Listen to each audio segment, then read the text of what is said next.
Kung sasabihin ko sa iyo na may 5 pangyayaring itinakda ng Diyos na dapat muna nating masaksihan bago bumalik si Jesus, at halos lahat nito ay nangyayari na ngayon, handa ka bang pakinggan? Dahil baka ang mensaheng ito ay mensaheng huling panawagan ng Diyos para sa iyo. Ito ang 5 propesiyang mangyayari at makikita muna natin bago dumating ang Panginoong Jesus. Nais kong masaksihan mo kung paano nilatag ng Biblia ang pagkakasunod-sunod at ang mga pangyayaring makikita at gugulantang sa ating pananampalataya.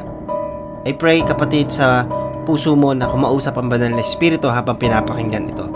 Dahil pagpalaganap ng panlilinlang at huwad na Kristo. Parang usok na kumala ang mga maling aral. Ang tama na nagmumukhang mali at ang mali na nagmumukhang tama. May mga magpapanggap na tagapagligtas pero puno ng kasinungalingan. Ang mundo ay nagiging parang gubat ng panlilinlang. Matthew 24 verse 4 hanggang 5.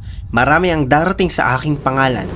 1 Timothy 4 verse 1. Lilinlangin ng masasamang espiritu ang marami. Sa totoo lang, hindi lang literal na nagpapanggap na sila yung Kristo at Misaya. Isa na dito yung mga leader ng bansa, leader ng relihiyon, mga impluwensyang tao, mga sikat, mga mayayaman. Sila yung mga umaagaw ng pagkakilala sana ng Panginoong Hesukristo.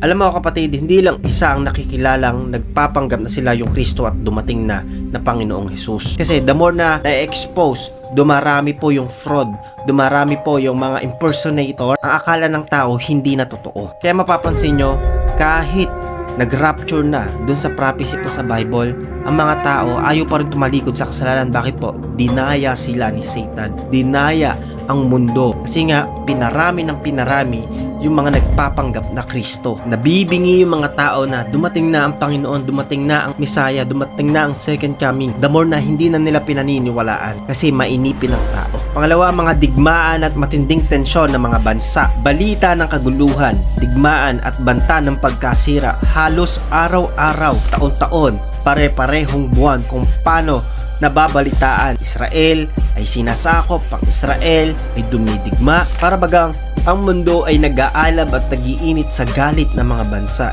At habang lumalakas ang sigaw ng gulo, lalong lumilinaw ang palatandaan. Nagugutom ang mga tao, nawawala ng supply, nawawala ang pananampalataya sa Diyos dahil sa nangyayaring conflict na ito. Matthew 24:6-7, digmaan at mga alingawngaw ng digmaan.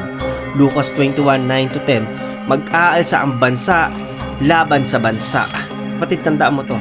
Kapag mas lalo kang nakakarinig taon-taon, hindi yan normal. Oo, lagi nating napapakinggan yan.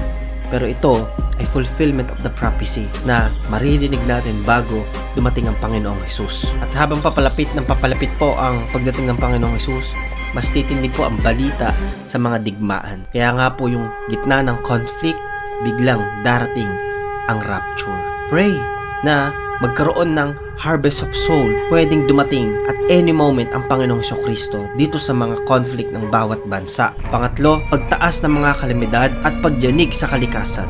Lindol, bagyo, baha, apoy, tila walang tigil. Ang kalikasan mismo ay para bagang sumisigaw, humihingi ng hustisya. Parang ang mundo ay napapagod na sapagkat nalalapit na ang matinding pagbabago. Matthew 24:7, lindol sa iba't ibang dako. Dumaraing ang buong sanlilikha, sabi ng Romans 8:22. Mga kapatid, patindi ng patindi ang magnitude level ng bawat lindol na lumalanding po kahit na lang dito sa bansang Pilipinas, kasi nga lagi nating nararanasan yan. Mas worse ng mas worse ang mga bagyo na napakalalaki at sumasalanta sa bawat bansa. Ganon din kapatid, yung napakalawak na pagkasunog na hindi makita kung saan nanggaling. Kasi ang tao po ay sobrang materialistic. Masyado na pong self-improvement ang ginagawa. Nawawala na po ng pagmamahal sa kung ano ang dapat nating pagpokusan at priority. Minsan, madalas wala na sa Sunday. Madalas, hindi na nakikiganap sa pag-evangelize. Why? Nagkakaroon ng complacency sa last days. Kaya ang kalamidad, ang nature, ay mismong kumikilos at may kapahintulutan ng Panginoon dito. Kasi ninyo, dilubyo na ay dumadaan sa atin. At mas titindi pa yan sa tribulation period. Pang-apat, pagdami ng kasamaan at paglalamig ng pag-ibig sa Diyos. Pamilya nagkakawatak-watak, karahasan sa lansangan, pagkagalit sa social media, inggit at pagiging makasarili. Nawawala ang awa. Bihira na ang tunay na nagmamalasakit. Pakitang tao sa kamera, pakitang tao sa mga ginagawa, pagkaganid sa pera, pagmamahal na matindi sa kanilang mga sarili. Matthew 24:12. Lalamig ang pag-ibig ng marami. Lalaganap ang kasamaan. 2 Timothy 3 verse 1 hanggang 5. Ito yung tinatawag na Great Apostasy. Bago po dumating ang Panginoong Hesus, makikita natin, literal, ang mundo na kahit Kristiyano ng matagal, even mga elect, ay malalaglag sa pananampalataya. Why? Walang oras sa Diyos. Kasi nga, pahirap ng pahirap ang buhay. Pahirap ng pahirap ang pagkita ng pera. Isang kasangkapan niya ni Satan para pahirapan ng mga Christian kaya manlalamig sa pananampalataya. Dahil ang mga tao, even Christians, ay magiging materialistic. Nalilimutan ng simplicity ng gospel.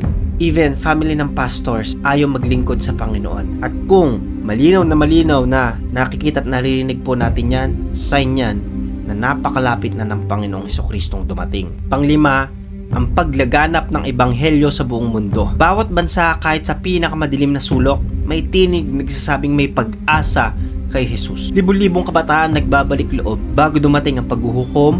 Nagbibigay ang Diyos ng huling pagkakataon, isang huling anihan ng mga kaluluwa. Magkakaroon ng great harvest of soul. Kasi nasa digital age tayo, napapakinggan natin lahat ng mga gawain na sa churches, testimonies at mga preaching. Kaya ang kaligtasan ay hindi bukas, hindi mamaya, kundi ngayon na.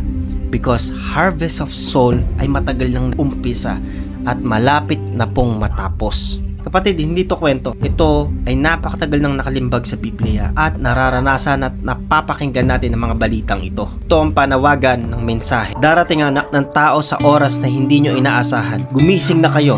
Malapit na ang kaligtasan. Kung dumating man ang Panginoong Hesus ngayong araw o gabi, handa ka ba? Kung tumunog ang trumpeta habang natutulog ka, pag huminto ang oras, handa ba ang puso mo? Kapatid, tandaan mo, huwag mong hintayin ang huling sandali. Hindi, yun ay pagkakataon para maipalaganap ang salita ng Diyos, ang kaligtasan nagmumula sa Panginoong Jesucristo. Makakatulong ka sa pagpapalaganap po nito kung i-share nyo po yung video po na ito. Dahil sa bawat i-share po na video po na ito, ay nakikita ng ibang tao.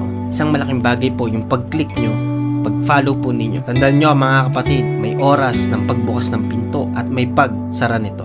Napakalapit ng dumating ng Panginoong Jesucristo. Ito ang oras ng pagbalik loob sa Panginoon. Ito ang panahon ng pagsisisi. Huwag na natin palampasin po ang pagkakataon pong ito. Salamat kapatid kung nakarating ka sa huling part ng video pong ito. Marami ka nawang natutunan.